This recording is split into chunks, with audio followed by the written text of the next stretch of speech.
Shri Venkateswara gold తాకట్టులో ఉన్న మీ బంగారాన్ని విడిపించి కొనబడును.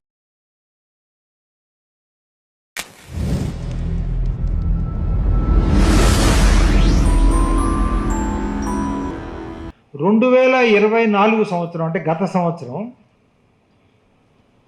ప్రధానమంత్రి కార్యాలయంలో ఒక కమిటీ ఉంటుంది. That is economic affairs committee to the prime minister, EAC to PM అంటారు దాన్ని. So they conducted a study about the religions throughout the world, not about India.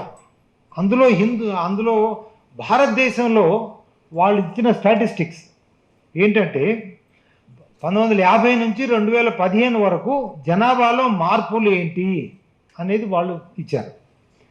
1950లో మనకు రాజ్యాంగం వచ్చినప్పుడు భారతదేశంలో హిందువుల జనాభా 84.68% ఉంది, 84.68%. 2015 నాటికి అది 78.06, అంటే 6.62 percentage points there is a decline. హిందువులు 6.62, మీరు 75 సంవత్సరాల్లో మీరు జనాభా గురించి అవగాహన ఉన్న వాళ్ళకి తెలుస్తుంది. The population dynamics 6.62 in 75 years is extraordinary. అసలు అంత మార్పు ఉండదు.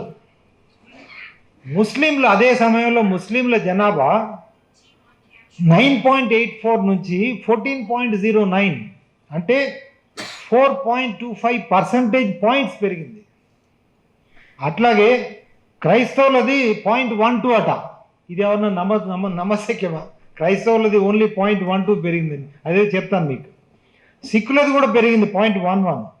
బౌద్ధుల పర్సంటేజ్, బౌద్ధులు మన స్వాతంత్రం వచ్చినప్పుడు 0.05, ఈరోజు దాదాపుగా 1%కి వచ్చింది. తర్వాత జైన్లు వాళ్ళు తక్కువయ్యారు, పార్సీలు కూడా తక్కువైపోయారు. ఇది economic advisory council to the prime minister వాళ్ళ నివేదిక. మీరు వెబ్సైట్లో చూస్తే తెలుస్తుంది. అది మీరు you can write EAC to PM religious report or report on religion అని మీరు గూగుల్ సెర్చ్ చేస్తే మీకు అది ఉంటుంది. అయితే ఈ తప్పులు ఈ లెక్కలు కూడా నేను తప్పు పడతాను. మన జనాభా లెక్కల్లో గణనీయమైన తప్పులు తేడాలు ఉన్నాయి. ఏంటి అంటే అవి ఎందుకు నేను చెప్పడం ఏంటంటే, నా ఎస్టిమేట్, నా స్టడీ ప్రకారము ప్రస్తుతం భారతదేశంలో 70% కూడా హిందువులు లేరు. అది ఎలానో మీకు అది చూస్తే తెలుస్తుంది. ప్రధానమంత్రి వాళ్ళ రిపోర్ట్ ఇచ్చింది ఏంటంటే 78.06, కానీ నేను చెప్పేది ఏంటంటే 70% కూడా లేవు. ఎలానంటే మత మార్పిడులు భారీగా జరుగుతున్నాయి. మన స్వాతంత్రం వచ్చినప్పుడు మన దేశంలో ఎక్కడో ఒక చోట చర్చ్ ఉండేది. ఈరోజు ప్రతి గ్రామంలో, ప్రతి కుగ్రామంలో చర్చ్ ఉంది. చాలా గ్రామాల్లో 2, 3, 4 చర్చిలు ఉన్నాయి. ఎక్కడి నుంచి వచ్చినాయి? ఎందుకు పెట్టారు? అక్కడ మత మార్పిడి జరగకపోతే ఎందుకు అక్కడ చర్చ అవసరం ఏంటి? అట్లాగే మసీదులు, మీరు దాదాపుగా ఈరోజు 5 లక్షల మసీదులు ఉన్నాయి మన దేశంలో. చర్చిలు దాదాపుగా 5.5 లక్షలు ఎస్టిమేట్ ప్రకారం. 94% of the habitation has been covered by Christian churches. They have planted churches in 94%. 94% అంటే మన దేశంలో 6,54,000 హ్యాబిటేషన్స్ ఉన్నాయి. దాంట్లో ఇది 94% అంటే చూడండి, దాదాపుగా 5.5 lakhs, మీకు 6 lakhs వరకు ఉంటుంది. అయితే విచిత్రం ఏంటంటే, ఇది మీరు చాలా గమనించాలి ప్రతి వాళ్ళు. 1971లో జనాభా లెక్కల ప్రకారం సెన్సస్, ఇది మనం చెప్పాం, యునైటెడ్ ఆంధ్రప్రదేశ్, సమైక్య ఆంధ్రప్రదేశ్, తెలంగాణ ఆంధ్రప్రదేశ్లో కలిపితే ఆనాడు క్రైస్తవుల జనాభా 4.39, 4.39%. ఏది 1971లో. 2011లో అది 1.34కు పడిపోయింది. ఇది నిజమంటారా?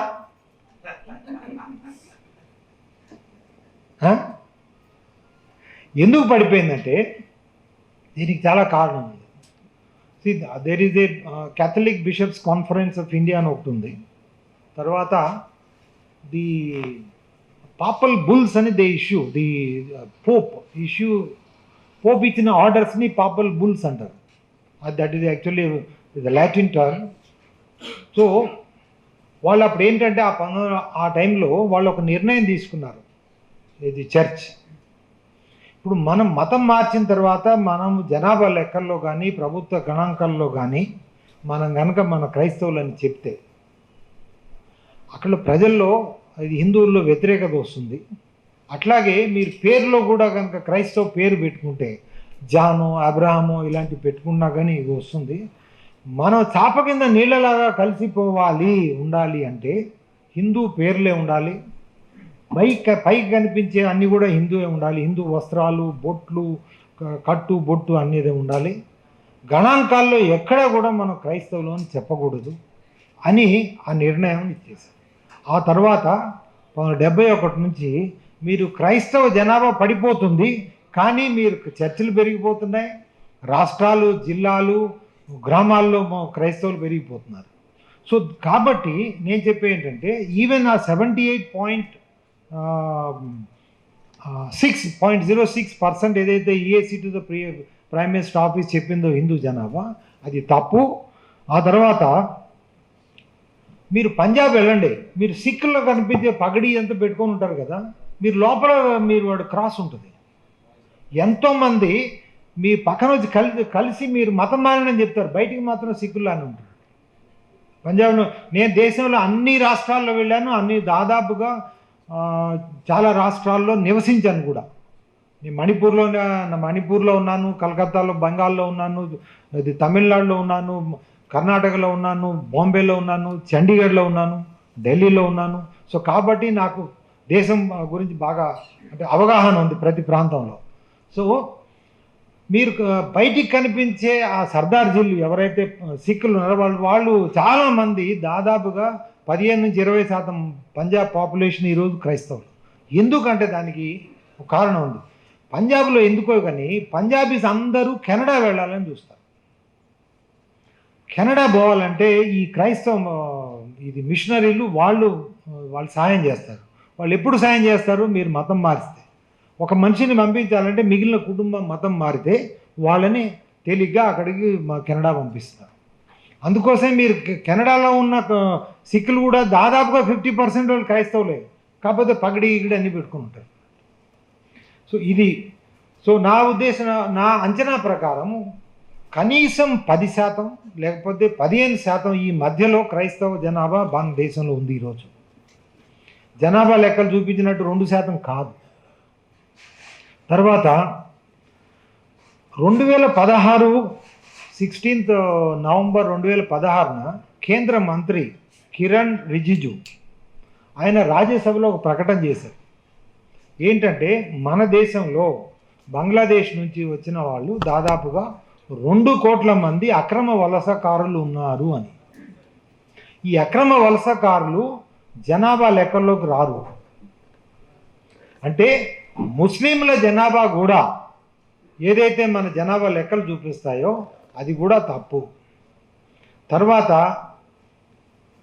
మన జనన రేట్ల వ్యత్యాసం అంటే fertility rate are birth rate today ఈరోజు ఇంకోటి ఇప్పుడు మన జనాభా సపోజ్ ఎంత జనాభా ఉందో అంతే జనాభా ఆ స్టాండర్డ్గా ఉండాలంటే ప్రతి దంపతులకి 2.1 చిల్డ్రన్ ఉండాలి.